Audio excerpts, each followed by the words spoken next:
30/4/2026 ஸ்ரீ பராபவ வருடம் சித்திரை மாதம் 17ஆம் தேதி வியாழன்கிழமை. இன்றைய நாளிற்கான 12 ராசிகளுக்கான தினப்பலன். மேஷம் தாமதம் ஏற்படும்.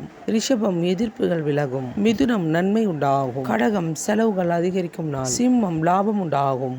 கன்னி பணவரவு உண்டு. துலாம் பொறுமையை கடைபிடிக்கக்கூடிய நாள். விருச்சகம் மன நிறைவு உண்டு. தனுசு ஆர்வம் அதிகரிக்கும் நாள். மகரம் தனவரவு உண்டு. கும்பராசிக்கு சந்திராஷ்டமம் இன்று காலை 8 மணி வரை உள்ளது. அதன் பிறகு மீனம் ராசிக்கு சந்திராஷ்டமம். கும்பராசி அன்பர்களே, எந்த விதமான முக்கிய முடிவுகள் மேற்கொள்வதாக இருந்தால் இன்று காலை 8 மணிக்கு மேல் தாராளமாக செய்யலாம். அதேபோல் மீனராசி அன்பர்களே, எந்த விதமான முக்கிய முடிவுகள் மேற்கொள்வதாக இருந்தால் இன்று காலை 8 மணிக்குள் முடித்து விடுங்கள். அதன் பிறகு உங்களுக்கு சந்திராஷ்டமம் ஏற்படுகின்றது. சந்திராஷ்டமம் என்பது ஒவ்வொரு ராசிக்கும் சந்திர பகவான் 8ஆம் இடத்தில் வரும்பொழுது சந்திராஷ்டமம் ஏற்படுகின்றது. இந்த சந்திராஷ்டமம் ஒரு ராசிக்கும் 2.25 நாட்கள் வரை தங்கியிருக்கும். அந்த வேளையில் வீண் பிரச்சனை, மனக்குழப்பம், தேவையில்லாத செலவுகள், பொருட்கள் களவு போது விபத்துகள் ஏற்படுவதற்கும் வாய்ப்புள்ளது. அதனால் எச்சரிக்கை.